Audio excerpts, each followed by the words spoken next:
تختی نمبر 11۔ اس تختی میں ہم نے کچھ تجوید کے قواعد کو پڑھنا ہے۔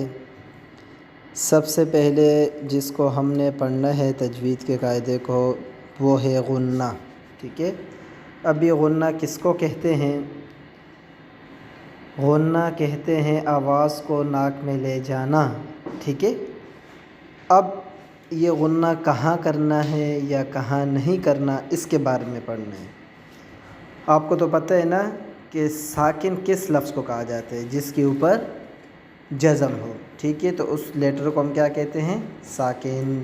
تو اور تنوین کس کو کہتے ہیں؟ دو زبر، دو زیر اور دو پیش کو تنوین کہتے ہیں۔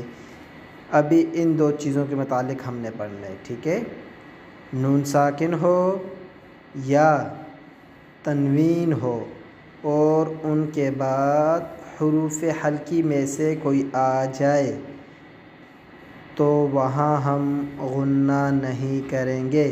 اب حروف حلقی کتنے ہیں اور کون کون سے ہیں؟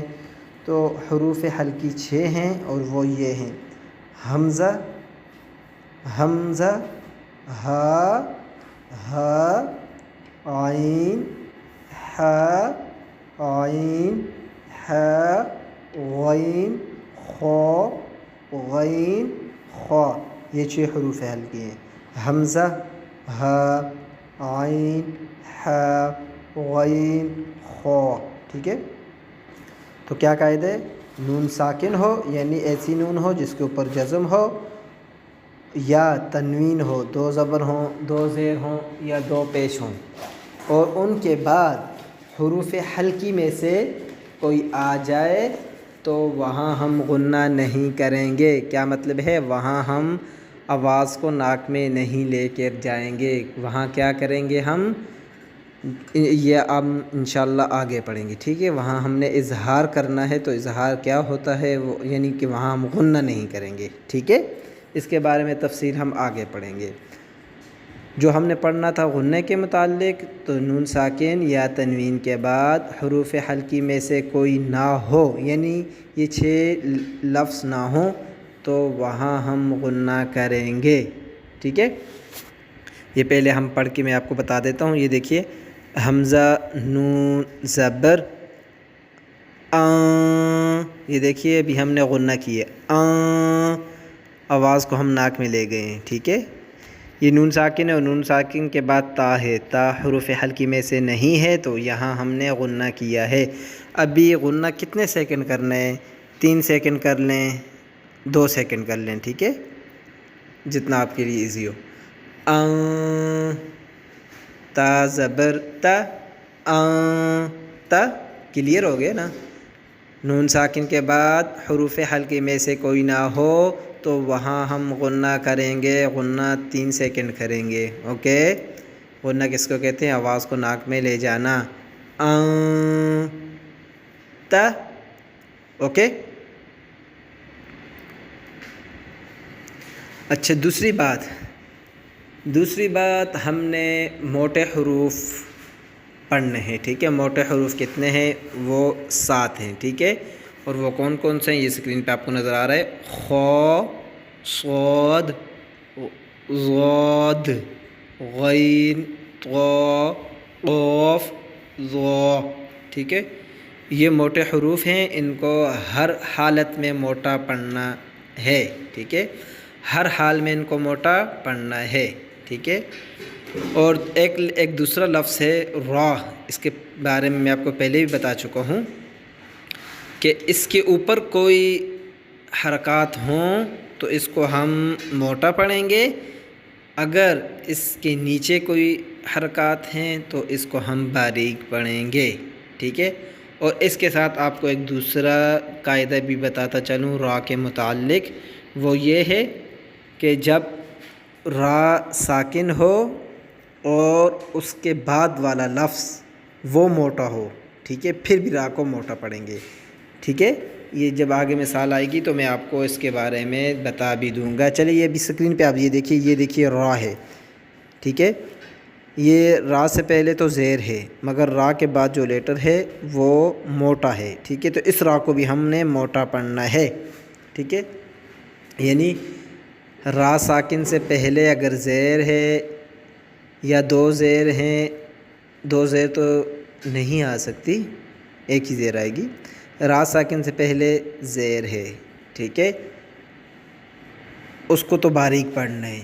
اگر را ساکن سے پہلے زیر ہے مگر را ساکن کے بعد والا جو لفظ ہے وہ موٹے حروف میں سے ہے تو اس کو بھی ہم نے، اس را کو بھی ہم نے موٹا پڑھنا ہے، ٹھیک ہے۔ جیسے میرو صادن، ابھی یہ والا لیٹر دیکھیے، ابھی یہ را ساکن ہے، اس سے پہلے زیر ہے مگر را کے بعد جو لفظ یہ با ہے تو اس را کو ہم نے باریک پڑھنا ہے، ٹھیک ہے۔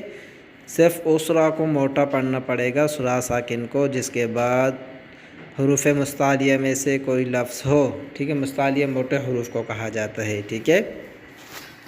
ابھی ہم غنہ اور ان سب چیزوں کا خیال رکھتے ہوئے ہم پڑھتے ہیں ان ت اہ دی با دو بط ش سا یا کون تو، نون ساکن کے بعد حروف حلقی میں سے نہیں ہے کوئی لفظ تو یہاں ہم غنہ کریں گے کون تو لس تا غر نون، یہ را ساکن ہے، را ساکن سے پہلے پیش ہے، اس را کو بھی موٹا پڑھیں گے، زبر ہوگا تب بھی، اوکے۔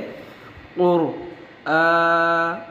نون بار دن مر یا تین، یہ را ساکن ہے، اس سے پہلے زیر ہے تو اس کے بعد حروف مستعلیہ میں سے بھی کوئی نہیں ہے تو اس کو ہم نے باریک پڑھنا ہے، اوکے۔ میر یا تین ار جیع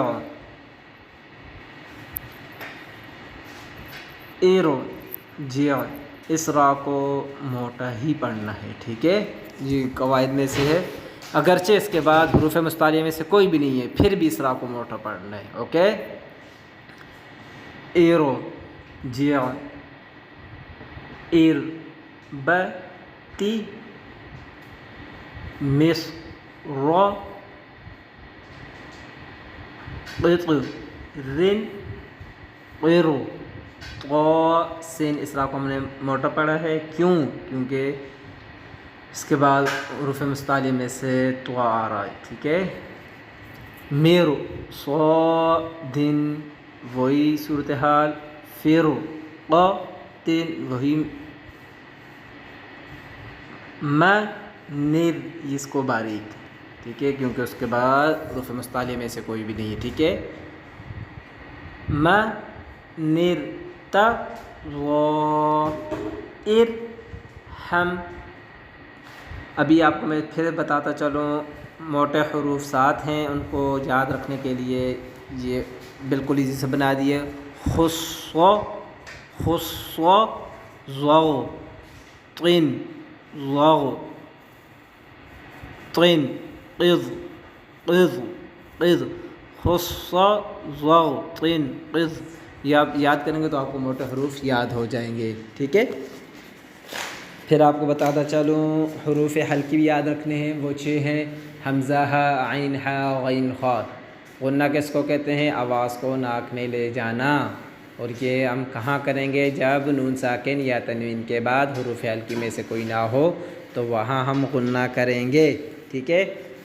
موٹے حروف بھی میں نے آپ کو بتا دیے ہیں، اور موٹے حروف کے ساتھ 7 موٹے حروف ہیں نا، اور را کو ہم نے کہاں موٹا پڑھنا ہے؟ جب را کے اوپر کوئی حرکت ہو تو اس را کو ہم موٹا پڑھیں گے، اگر اس کے نیچے کوئی حرکت ہے اس کو ہم باریک پڑھیں گے، اگر را ساکن ہے اس سے پہلے ایسا لفظ ہے کہ جس کے اوپر حرکت ہے تو اس کو بھی موٹا پڑھنا ہے، ایسی را جس سے پہلے، ایسی را ساکن جس سے پہلے کوئی، جس لیٹر کے نیچے کوئی حرکت ہو تو اس کو بھی ہم باریک پڑھیں گے، صرف اس کو موٹا کب پڑھیں گے؟ جب اس را ساکن کے بعد والا لفظ جو ہے وہ حروف مستعلیہ میں سے ہو، ٹھیک ہے۔ نیکسٹ ہم پڑھ لیتے ہیں تب تم انذر، یہاں ہم نے غنہ کی کیونکہ نون ساکن کے بعد